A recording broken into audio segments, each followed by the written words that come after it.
Life Management Science Labs would like to acknowledge that we live and produce this podcast on the traditional lands of the Wurundjeri people. We'd also like to acknowledge the traditional owners of the lands of our listeners and our international colleagues. We'd like to pay our respects to their elders, past, present, and emerging.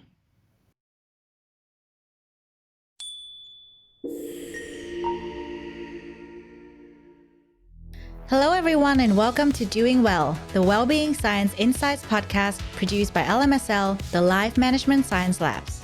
We're champions of life management science, providing structured insights informed by science and inspired by practice on key aspects of conscious living.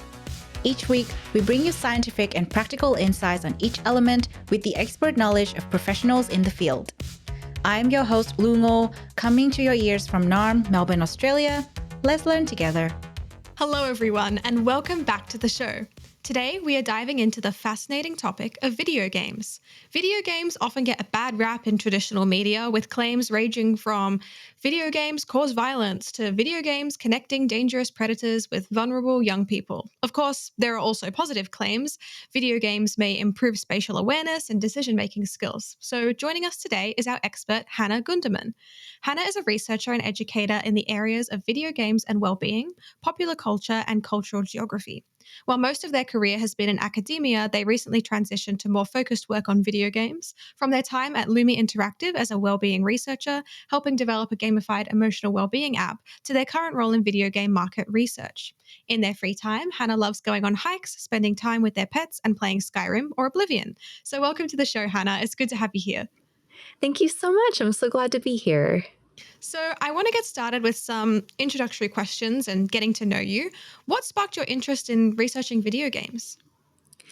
Yeah, so it really just started for me being a gamer my entire life. I remember being really, really young and playing Pokemon, and then that transitioned into Tony Hawk Pro Skater 4. And, just throughout my entire life, I've been a gamer.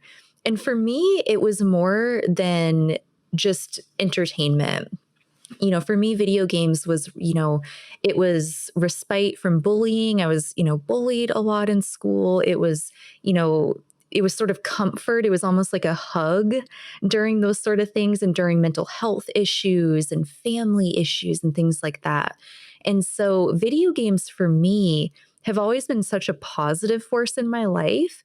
But also, there have been times where I felt like my use of video games and my interaction with video games had become in some ways unhealthy. And I had to sort of look at that and say, okay, how do I get this back to a digital relationship with this platform that feels positive? And yeah, that's really led me to where I am today and researching video games every chance I get. So I've heard that there's a common stereotype that gaming isolates people or leads to addiction. As a wellbeing researcher, how would you address that problem? Absolutely. So the first thing that I do want to share is that somebody that does research well-being in video games, I'm not a clinician. I'm, not a trained psychiatrist or psychologist. So everything that I'm looking at when it comes to well-being in games, it does come from more of a sociocultural standpoint. That being said, in my experience researching the well-being aspects of games and definitely being aware of the science that's out there that says, it is documented that there's absolutely issues that can happen with addiction and isolation and things like that. What I like to remind people is that I would say society in general, I don't want to say every society is like this, but certainly a lot of societies, we don't really like to live in that nuance area, in the gray area. It tends to be very binary. Things are good, things are bad. There's no in between. And we often see that with video games, where they're either presented as these are beautiful things that have no negative issues. Everybody's lying when they say that they have any sort of negative impact on us, versus then you have people that say video games under all circumstances are terrible. And what I do like to remind people is that there's context and there's nuance. So yes, we absolutely can see cases where people do struggle with addiction with video games. They do struggle with isolation. But at the same time, we also have plenty of evidence of people who have formed beautiful friendships, relationships. They've built self-confidence, and as you mentioned, spatial awareness through video games as well. And even things like cultural competency that can be gained through games. So that is just something that I always try to make a part of my research, but also when I'm talking about games to people, is that it can help to get a little bit more comfortable to live in that gray area and understand that most things on our planet do have nuance like that. Very rarely is it's either this or this and nothing else. So that's how I tend to approach that conversation as a researcher.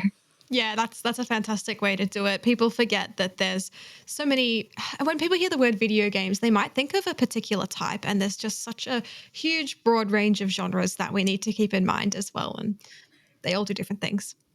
Right, Yeah. exactly. I that's what I have found with my family. When I talk about video games, they think of first-person shooters. So thinking of Yeah. like, Call of Duty and I've never played a Call of Duty game. I wouldn't say I have anything necessarily against it. It's just that the kind of games that I'm playing, I have a farm. I'm watering crops, right? I'm Yeah. thinking of Stardew Valley in particular. And so when I actually show people a lot of the games that I'm playing, they're just like, oh, I didn't know this was I didn't know this was an option. And so that just goes to speak to that, is that games are seen as, it's either Call of Duty or nothing else. It's either a first person shooter or nothing else. So getting more comfortable in that nuance can be really helpful in more ways than in more ways even outside of video games. Yeah, absolutely. Well, before we go any deeper into our topic, we want to just get to know you a little better. So, this is our segment, Have You Met Hannah? Now, I'd like you to try and answer these questions as rapid fire as possible. So, just in a few words about some of the things that you found most influential in your life. So, the first one is a book. Lord of the Rings, by Yeah. far. Yes. And what about a movie? Lord of the Rings. Yeah, cool. I thought you might say that. What about a podcast? Yeah, so podcasts, I'm going to try to make this quick. So I actually don't listen to a lot of traditional podcasts, but I watch a lot of video game let's plays, which I think are just one step away from podcasts, where people play a video game, they film themselves playing it, and they talk while they're playing it. Yeah, I do that too. I get it. What about a role model? My role model is Link from the Legend of Zelda series. Nice, good answer. Absolutely. Yeah. How about a class that you've taken that has inspired you? I took a class called The Experience of Place in graduate school in the cultural geography program. And it is essentially learning about how we form connections to the environments around us. It was really eye-opening, and it underpins a lot of my research these days. Incredible. And from all of these things, is there an important lesson that you've learnt?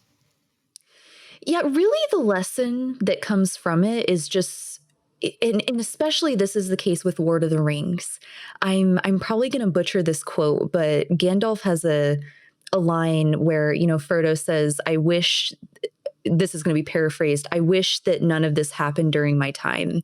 And Gandalf says, so does everybody who lives to see atrocity and tragedy. And it's all about what you do with that time, what kind of impact you have. And so that's something that is really crucial to my understanding of well-being, is that the world for a lot of people is not a great place to be in at all. And how do you find meaning in that? How do you find purpose? So I always go back to Lord of the Rings for that. Yeah, well, that was an amazing way to get to know you. And hopefully people that have read or watched Lord of the Rings can relate to you a little bit on that level. So now I'd like to get stuck into our serious questions that I have to interview you today. But we're going to start with some of the lighter ones, some of the definitions. So first of all, how would you define well-being? Absolutely. So there's a few definitions out there. I tend to use the one that is posed by the World Health Organization. And essentially what that says is well-being is all about quality of life. What is your quality of life and your ability to contribute to the world with a sense of meaning and purpose?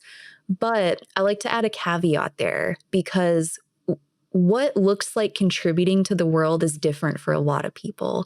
It doesn't have to be you're working 60 hours a week. It doesn't have to be contributions in a very sort of capitalistic sense. It can also be, are you making art that feels good and it's useful for the world? Are you a writer?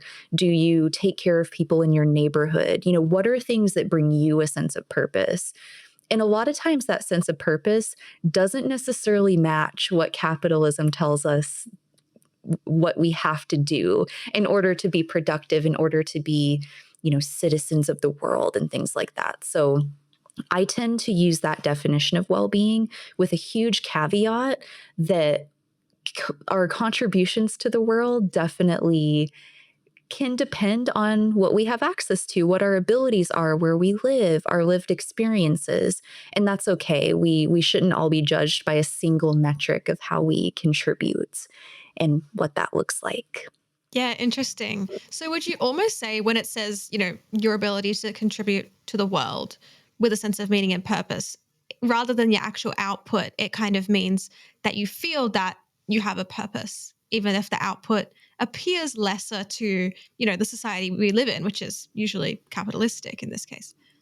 Right. Absolutely. Yeah. It's all about how we're Okay. feeling during that because we're always going to be judged by a metric in society that very few of us can actually always live up to.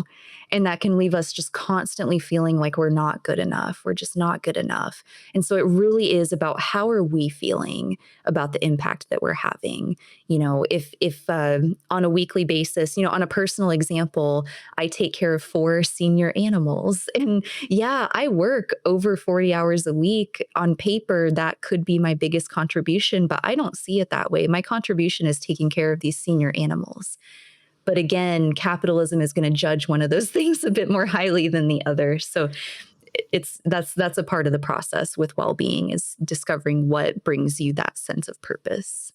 Okay. Yeah, I'm understanding. Thank you for clarifying a little bit more. So, my next definition for you is how would you define digital social connectedness? Yeah. So digital social connectedness is essentially just the connections that you're making in a digital platform, a digital environment of some kind. So that could be things like Discord. It could be social media. It could be through video games, different things like that. And then what are those connections? What are those connections like? What do they bring to you? And it all takes place through that digital modality. And as I'm sure we'll talk about a bit today, there are definitely some differences from just in person social connectedness, but we see a lot of similarities between those in person relationships and digital ones. Okay. So, what would you say is the importance of digital social connectedness? Yeah, the importance for me, and this is me speaking as somebody who does have a disability, is just that accessibility aspect of it. That on days where I may be having more of a chronic pain flare up than others, I can't go out and meet people. I can't really go out and hang out with people.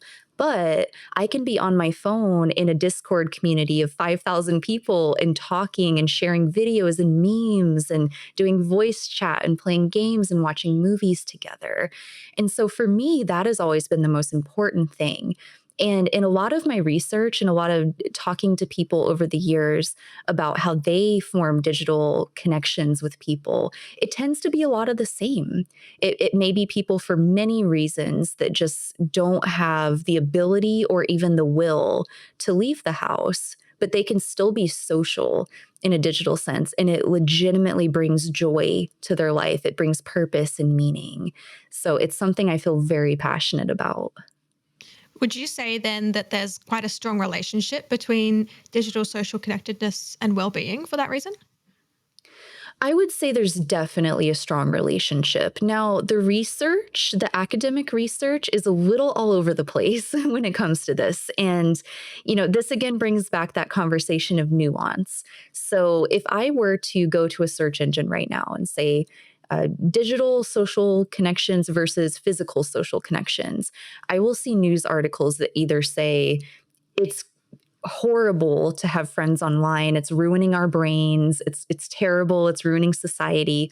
Or I'll see articles that are completely the other way that say there's no difference between digital connections and in-person connections. The truth is in the middle somewhere, and it can be different for different people. For some people, digital social connections they don't have that positive effect on them. And that's more about who they are as a person and what they need. For other people, the in-person relationships just aren't fulfilling, right? They don't bring joy. And so it tends to be more in the middle there of that conversation. So the research is all over the place, but again, everything that I do, I'm trying to find that nuance between that. Interesting. Thank you for sharing. So I'm now wondering if there are certain ways we should go about connecting digitally in order to strengthen well-being. Absolutely. So I can certainly talk about my personal experience and then from people that I've talked to over the years and how they find these spaces. So I see a lot of people finding digital connectedness through some sort of identity, an identity that means a lot to them. So, for example, someone may find a Discord server that has to do with their spiritual practice, or it has to do with people who all play a certain game together, or people who may have the same disability or the same neurodiverse trait, so to speak. And so I see a lot of people finding those kind of spaces where I want to be in a space with people who have ADHD. I want to be in a space with people who practice the same religion or same spirituality as me. Or I want to be in a space where people play the same game and we can all just know what we're talking about to each other. And that is the conduit that we can form connections through. Even though I don't know any of these people, I don't know what they look like, but I can form connections through that conduit. So that tends to be what I see people doing a lot, is they're finding what that conduit is. It often tends to be identity, but it can also be things like games. It can be hobbies. And, from there, that's what I would say would be the first step, is find out what that conduit is. What aspect of yourself are you willing to share with other people online? And there's varying degrees to which you can share. You don't have to share your full name. You don't even have to share your picture in some of these spaces, but you get to decide how much you get to share with other people. And that can be really empowering for a lot of people, especially those who may be neurodivergent or they may have social anxieties or things like that. Having that kind of agency to decide how much they share with the world in a digital sense like that can be really empowering. Amazing. Yeah, really amazing insights into connecting and how much you can share. Thank you. So, in your research, then, what have you found to be the most compelling findings about the ways that video games foster meaningful social connections?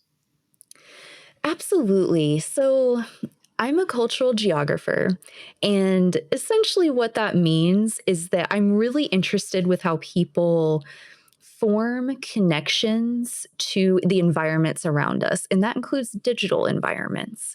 And so that includes looking at how people actually form bonds with places in video games. So I recently published this paper, and it was looking at third places in cozy video games. And third places are, they're not work, they're not home. It's a third place. It's a place where you don't have to deal with the pressures of home. You don't have to deal with the pressures of work. And they're largely disappearing from a lot of our spaces. And so people often turn to video games. So, for example, I looked at Stardew Valley and the Star Drop Saloon, which is kind of like the town saloon there, and how people actually form bonds with places like that and will actually go into the video game and just take their character and go sit in that digital environment. Even though the NPCs, you can't dynamically talk to them, they're limited to what they can say to you. In the case of Stardew Valley, you get two things. You get to say to them, that's it. But still just sitting in that environment, it brings this sense of being in a third place. It brings this sense of camaraderie. And that is just something that I find so beautiful. And when I finally was able to see that in a research sense, it brought back my entire life as a gamer, because I was doing this as a child. I was playing Tony Hawk Pro Skater 4, but instead of doing the quests and I don't know exactly what they called it in that game. We'll say it quests for the sake of conversation. I would just go hang out in different parts of the map and pretend I was just there just as a tourist or, a local or things like that, because it helped me not feel so lonely. And to finally in my head say, oh wait, actually there's a research implication here, 20, 25 years later, has been such a full circle moment that is really, really exciting to me. I would say that is by far the most exciting thing that I found in my research, and the most surprising thing.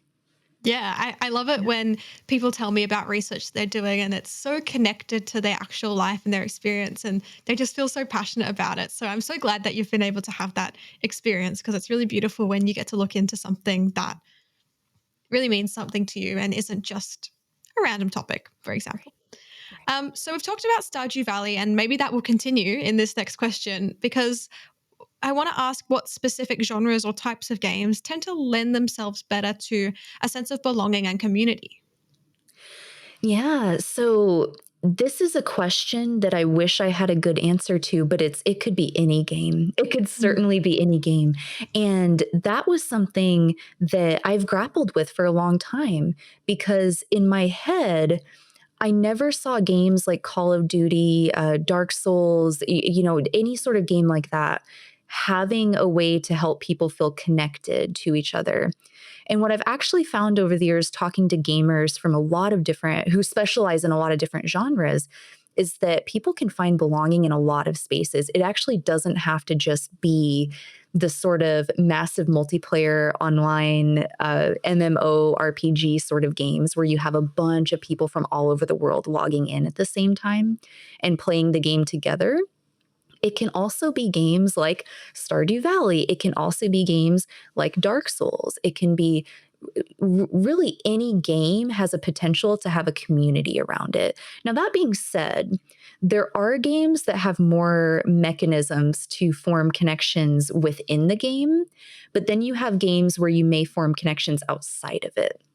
So a good example is let's say Stardew Valley for sake of argument. I'll probably bring that up a lot today. I actually have a Stardew Valley tattoo sleeve. It's one of my it's one of my favorites, one of my favorite games. But with Stardew Valley, there are multiplayer capabilities, but you're not going to be able to just log in and say, "Hey, connect me with 5 random players and let me chat to them." That's not really a mechanic in Stardew Valley. But there's a huge community outside of it that's on Reddit, it's on YouTube, it's on Discord. There's so many different online communities for it. Versus, I could take a game like anything in the Final Fantasy series where there are a lot more mechanics for actually connecting with people in game and meeting people in game. So I would say any game can offer community. It just has to do with where are you getting connected to that community, and in sort of in what way. Are you actually doing quests together, or are you doing your own thing, but then maybe you go to a message board and you talk about it, or maybe you go to a Discord space and you talk about what you did that day with people. So there's a lot of different ways to form community with games. Yeah, that's really interesting. It's interesting to hear how there's so much variety. Games offer different things. And then, of course, the online space just really gets to deliver even more connectedness, I suppose, as people ask for advice or talk about their favorite games. So it's great to see.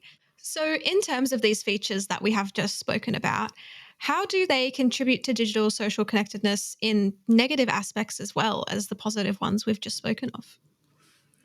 Absolutely. So they're a blessing and a curse, right? Because in the same way that in these different games, you can meet people, you can cooperate with each other on different goals and tasks and quests. You can also be opened up to harassment from people. You can be opened up to bullying and just in general negative social interactions. And so that is something that whenever we hear about the sort of negative aspects of gaming, and especially multiplayer gaming, that tends to be the first thing, is things like, like people getting on their mic and being really toxic during the game, saying things that can be really, really horrible to other players. So that is something that is absolutely a negative aspect. In some of the games that I have seen, particularly when it comes to emotional well-being games, is that there can be an aspect as well of toxic positivity. And I've actually done some research on this and published a little bit. I also gave a recent talk at the Game Developers Conference on this topic of toxic positivity in emotional well-being games, where the idea is that you're trying to build community with other people in the game and giving people advice and giving people sort of encouragement. That tends to be the basis of a lot of emotional well-being focused games, is that you're essentially meeting together as a community and just sharing condolences and sharing, good vibes and good wishes and messages with other people.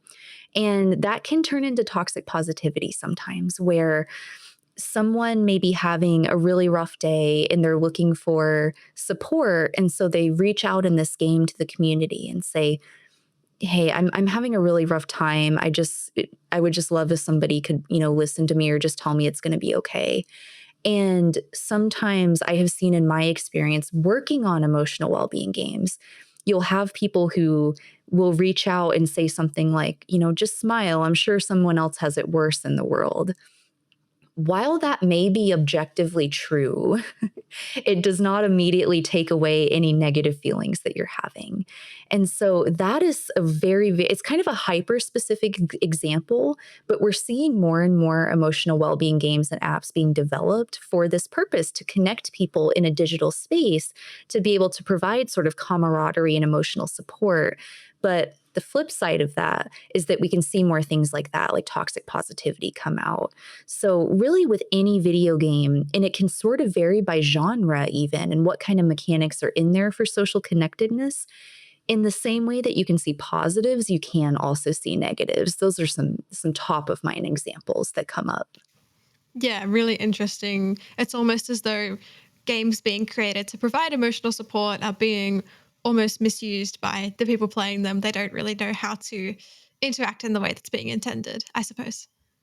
Right, right. And a lot of times it honestly makes sense, because I think there's huge portions of our society across the world where we're taught it's bad to feel a negative emotion. It's bad to feel anger, it's bad to feel sadness, it's bad to feel jealousy. When in general, it's not bad, it's just neutral. These are all just emotions. Some of them feel worse than others. Like, I'm not going to pretend that jealousy feels better than gratitude, right? But they're all emotions, and every single emotion that we have has had it has given us an evolutionary advantage as humans to get to where we are today recording this podcast. So yeah, it is sort of a double-edged sword, where I'm so glad to see these kind of games being developed, because it just provides another social space for people to connect, where, maybe these particular gamers don't feel comfortable in something like Call of Duty, or something that might have, online multiplayer and things like that. And so they are turning to these kind of games. But yeah, then the flip side is that we have a lot of people on this planet who have been taught that it's bad to feel negative emotions. And that if someone is asking for support, the best thing you can do is try to tell them to not feel that emotion, when that's really not what our brain wants in that moment. Yeah, interesting. So now moving beyond social connectedness, what are some other ways that video games contribute to someone's well-being? Absolutely. So I have found in my own life and in my research that beyond just the social connectedness, video games can help us with a lot of personal development. So you mentioned spatial awareness at the very beginning, but I've also personally and seen other people experience things like boosts in confidence in their ability to stand up for themselves, in their self-awareness, in their creativity, all things that do help us, as we talked about in the very beginning, find out what brings us a sense of meaning and purpose. Not necessarily what broader society tells us our purpose and meaning is, but what brings us that purpose. And video games can help us do that. And a lot of times it is in a safe space where we can practice these different things like building confidence, like standing up for ourselves, when that might be a little scary to do in our day-to-day life, but we can do it in a video game, and it's generally feels pretty safe. If we have to, we can just reload a save and go back to that save and try it again. A great example is that something that I have been sort of doing lately, and it's funny because I have talked to gamers who have some social anxiety, and they do this as well to practice it, is when you're playing a game, usually like a role-playing game, and you have an NPC, a non-player character, and they have dialogue options where you're speaking with them, and essentially you can choose the nice dialogue, you can choose the mean dialogue, or you can choose kind of a neutral one. Well, I feel bad even choosing the neutral dialogue. I'm always like, let me just be as positive as possible, because I'm that way in real life. As much as I talk about toxic positivity, I'm always, terrified to show people a side of me that would be anything but super happy. And again, that's that social conditioning. But I've been practicing, and I know, and I have spoken to, hundreds of people over the years who do the same. They use that NPC dialogue to practice that ability to speak what is on their mind, and of course use kindness, but speak what's on your mind. Stand up for yourself. Try to have those conversations like that where you're not just always trying to be positive, even if you don't feel positive on the inside. And so I see so many examples of people practicing what are these sort of soft skills, what are these life skills, practicing them in a digital space like that and having really good results from it. It's really exciting to see. Amazing. Yeah. And you mentioned social anxiety there. What are some examples, from your research or others' research where video games have helped players cope with anxiety, stress, or even grief? Absolutely. So I can definitely speak towards, anxiety and stress, but if it's okay, I'd love to talk about grief here, Yeah. because I have seen so many examples of grief bringing somebody to a video game. And at first, it might be escapism. It might be that, they're grieving so hard that they need something. They need something to just kind of take their mind for a little bit. And I can even speak from a personal example there of, it was about sort of a year and a half ago, a dog of mine had really unexpectedly passed away. And the grief was just relentless. It was just, I had never felt grief like that before. And I had started playing Skyrim around that time as well. And at first it was just escapism. And this aligns with a lot of players that I've talked to over the years as well who are going through grief, is it may start as escapism. What is a game that brings you comfort? And you can play that game. It feels like a digital hug, right? It feels like, it's kind of like a blanket holding you throughout the grief.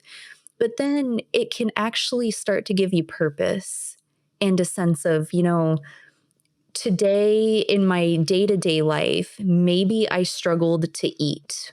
Maybe I struggled to drink water. Maybe I struggled to shower or do laundry or clean because the grief was so bad. But in a video game, maybe I rescued this person from these bandits, or maybe I saved this town or something like that.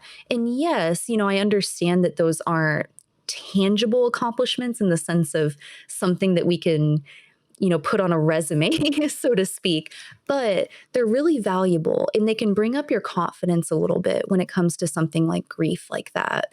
And then that can translate into your day-to-day life where, I just did something really cool in a video game, and you're feeling a little bit of confidence from that. Maybe that translates into, I'm going to be able to brush my teeth today throughout that grief. And so it seems so inconsequential to so many people, but video games can be such a beautiful part of the grieving process. And there's games that are actually focused on grief. There's games where the storyline is about grief. And so depending on where the person is in their grieving process, maybe they want Skyrim, or maybe they want a game that's more focused on grief to sort of help them navigate some of those feelings. But I've absolutely seen in my own life and throughout my research and career where, yeah, video games have been a very helpful partner for somebody going through grief. Yeah, that's really interesting advice. And there are grief focused games out there. So I can imagine people maybe seeking them out, maybe not because they want an escape instead. Maybe further on in the grieving process, they can look into that kind of thing. It makes sense. Absolutely. So, on the other hand, we have unhealthy gaming habits that may lead to addiction in some cases. Do you have advice for ensuring a balance in healthy gaming behavior? Absolutely. So, what I tend to tell people is to start off with something very simple multiple times a day, but it only takes a couple moments. And that is called emotional naming. So, that's essentially just what it sounds like. Take a second and think, what emotion or emotions am I feeling right now? Write it down.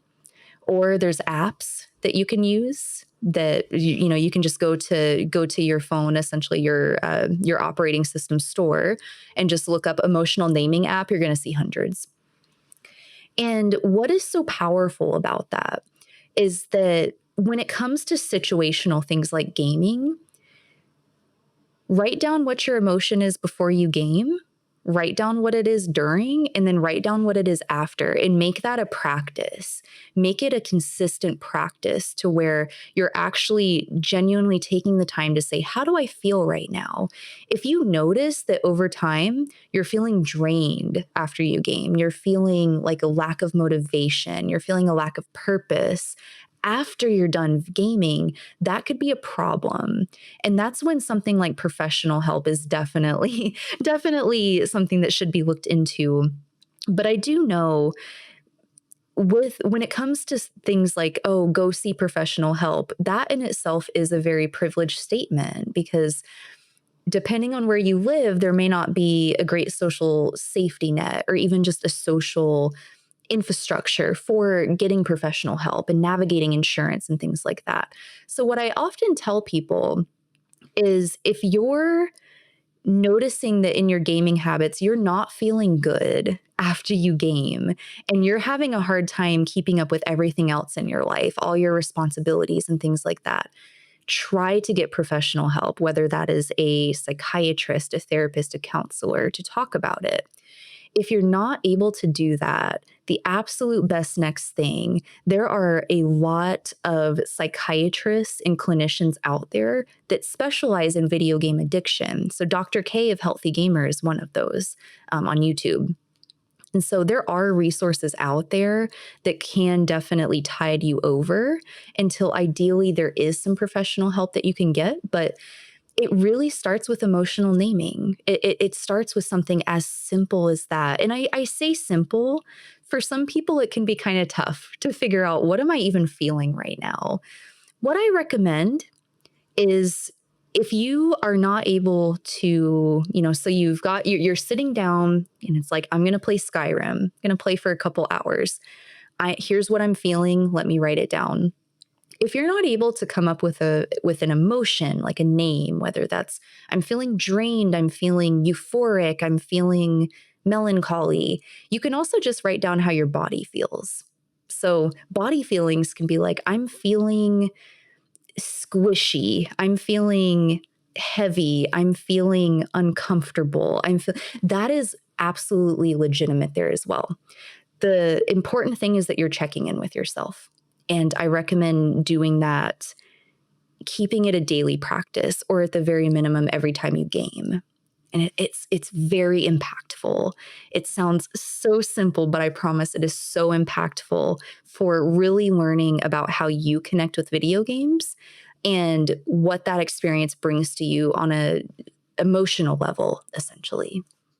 Yeah, interesting. Well, we're coming to the end of these questions now, and I'm so grateful for you to have shared everything that you've shared because you've given so much amazing advice and lots of things that I didn't know. So I'm sure that our audience is learning a lot. But now we're going to move on to our break segment. And for this episode, it is going to be the guilty pleasures. So I have one to share. And then, Hannah, if you have one to share as well, please feel free to comment on what I've got to say, and then we'll discuss yours. Okay, so mine is just about playing a game, usually like a game that involves weapons, or just is one where you can sort of run around and it's multiplayer, right? Could be anything. My experience is mostly Minecraft, but whatever. So my guilty pleasure would be that if I'm on a call and playing with a friend or somebody and they say something that annoys me, I will hit them with a weapon and basically kill them. And it's just so disproportionate to what they've said. Do you know what I mean? Like, I've got rid of almost all of their health in one hit for like them saying one thing. And I think I do it because I get instant gratification and they learn their lesson. Not to say that again. So this is a bit of a funny one. Maybe people's going to start getting annoyed with me if I do it too often, but it makes me feel good because I've got more than sufficient revenge. And it can be funny in a lot of situations, but there definitely could come a time where I might overuse it. We'll see if that ever happens. So that's my little guilty pleasure, I suppose. It's just I way over the mean, top. I have done the same thing with my partner in video Absolutely. games where, I honestly don't think it's that bad in the grand scheme of things because I Yeah. sort of think about, I think about like when somebody says something like that, that's just sort of it's irritating, it's annoying, right?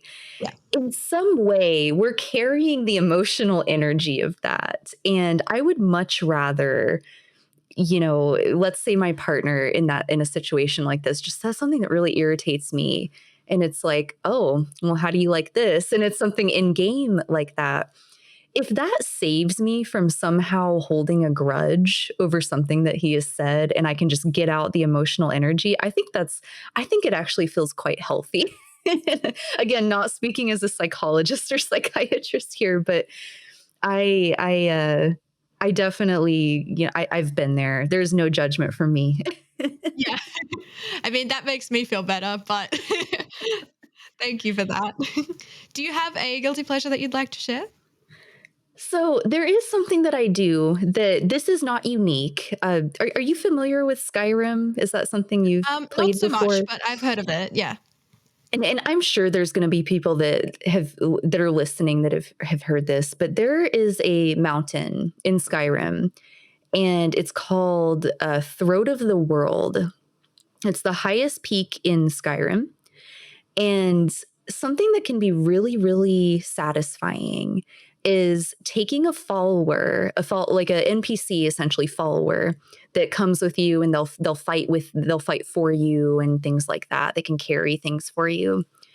And you go up to the peak and you go up to the very edge and you tell your follower to stand on the edge. And the way Skyrim works is it's shouts, and so you're shouting these sort of commands, spells. You could call them a lot of different things, but there's one called Unrelenting Force. And so when you shout that, it's this really loud, and it's Fus Roda, it's in dragon tongue. And it's this huge burst of wind that pushes anything in your way just completely off to the side. So I love to bring a follower up there, and I bring ones that can't die, so they're fine.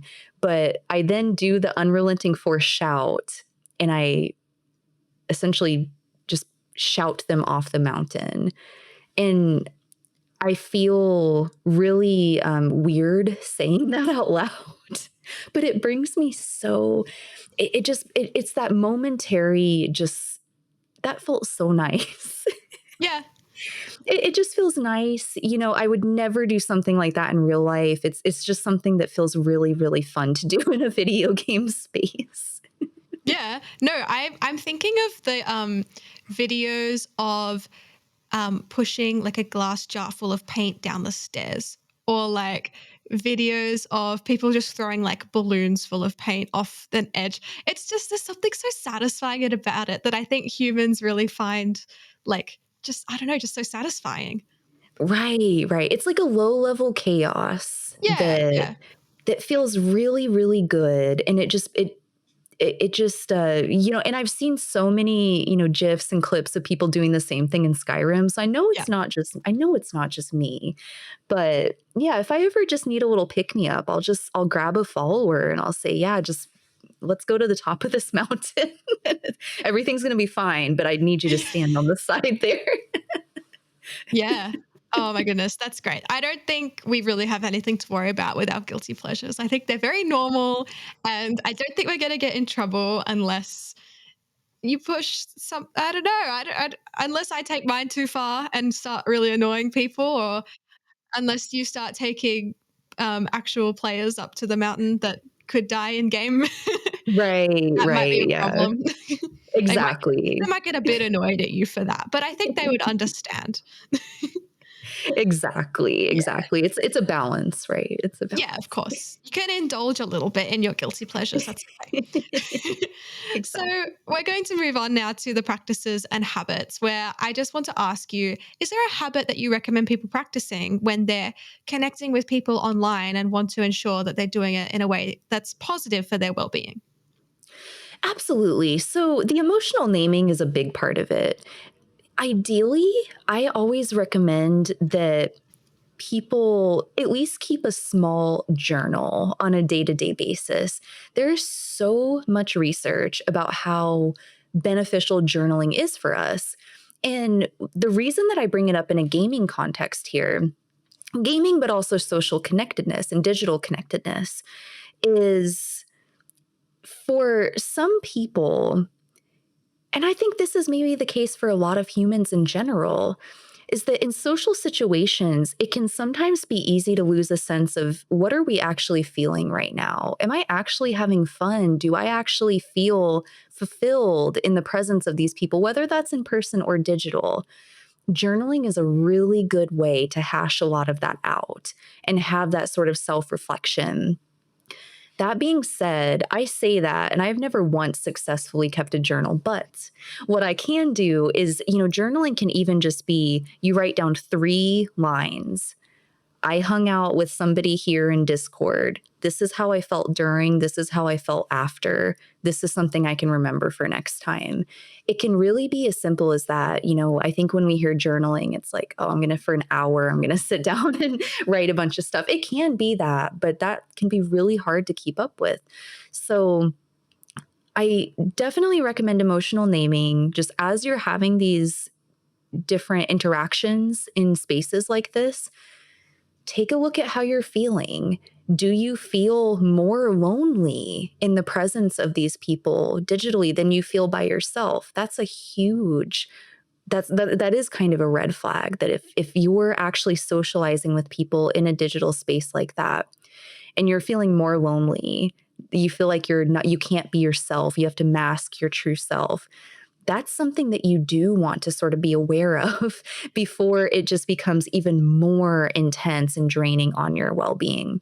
So that tends to be my things that I recommend to people is emotional naming, whether that is literally on like a sticky note, you write down your emotions throughout the day and you say, I felt this emotion when I was in this Discord chat. I felt this emotion when I was in this game lobby talking with people. But if you can, try to write down some of your thoughts too, because you do want to be aware of how you're feeling in those connections. And if something isn't right, you want to make that pivot as soon as you can. If you are in a community that's actually not fulfilling you, it's better to find that out sooner rather than later. Those tend to be the top 2 practices that I give people. Yeah, that's amazing and so simple. So that is amazing advice. So I'd now like to move on to one of our last segments here, which is the open mic. This is your chance to talk about anything you're passionate about. It doesn't have to be related to the topic, but it can be because I can tell that you are very passionate about this, but also your pets. So, it can be whatever you like and you can promote anything you like and just share with our audience. So the floor is yours. Absolutely. So I was thinking about what to share here. And honestly, it's probably boring, but I just wanted to talk about video games still in some of the games that I'm playing lately. And, I've been playing a lot of the new Oblivion remaster lately, and it's been great. But I decided I didn't want to talk about that today. And actually, what I wanted to talk about in this section is how perfect of a game The Legend of Zelda Breath of the Wild is. It is a game that from the second I began playing it, I was going through a divorce at the time. So it was not the best time in my life. And there was something about just that game, have you played Breath of the Wild before? Understood. I Yeah. haven't. It is truly just such a beautiful game. The visuals are amazing. You literally feel like you're in nature when you're just walking throughout the game. And I have probably hundreds of hours in it. At least a third of that is just sightseeing, what I call sightseeing in video games. I am just walking around. I'm listening to the sounds. I'm listening to the animals. I'm just traversing the different environments and things like that. And that game, I always go back to it as hands down my top favorite. Just the characters, the narrative, the NPCs. It's something that as a cultural geographer, again, I look at how people form bonds to digital spaces too, not just physical spaces. So for me as a person, I have a lot of bonds with actual spaces in the world. I'm here in the United States. I'm from Maine originally. There's a ton of beaches in Maine that I have really strong personal connections to. There's forests that I have strong connections to. But when people ask me about my favorite places, I talk about Breath of the Wild as well. I'm talking about physical places, but I'll also tell them, well, there's this great forest in Breath of the Wild that I like to go to if I'm having a bad day. And I just sit as Link, I just sit there and appreciate it. Or there's a great shop in one of these towns in Hyrule in Breath of the Wild that I like to go to sometimes and just hang out. And to me, there's not a big difference fundamentally between these places. And a lot of that does come from the fact that I do have a disability. There's times when I have a lot of chronic pain and I can't go out to these physical places, but I can go into Breath of the Wild and say, you know what, let me check out this forest that I like so much. And it feels great. It feels good. In a lot of ways, for me, it does feel similar to going on a physical hike or going to some of these places that bring me a lot of joy. And so Breath of the Wild is something that I recommend everybody play if they have a chance to. It's, from the perspective of mechanics, it certainly has some difficulties, but it's not, Dark Souls level difficulty. It's not Bloodborne level difficulty. I wouldn't call myself a pro gamer, and I was able to get through it. And I just feel like it enhanced my life so much, and it continues to enhance my life. And I would just say, if there's anybody out there who does just want a game that they can really feel invested in and really form bonds with characters and places and things like that, check out Breath of the Wild because Yeah. it 10 out of 10. Yeah, amazing.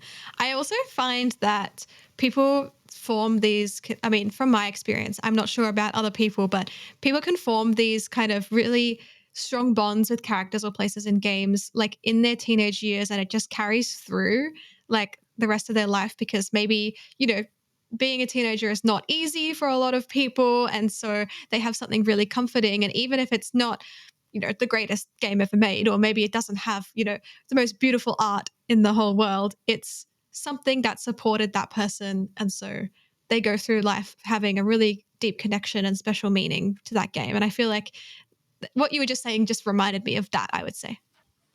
Yeah, absolutely. I have met so many people over the years, whether it's in my research or through teaching, whether it was one of my students or folks like that who have that video game, they have that game, and they always frame it as, this is the game that got me through this. This is the game that got me through this. Yeah. And it becomes a part of their identity. Like truly, Yes. the game becomes a part of their identity, and essentially their life is split into before I played this game and after I played this game. And for me, that is absolutely Breath of the Wild. It's also Stardew Valley. It's also Skyrim, right? I think anybody who plays video games, anybody who is a gamer, and that includes, I include mobile gamers in that. Like if you play Tetris every night, I call you a gamer. I do not gatekeep who is a gamer and who is not.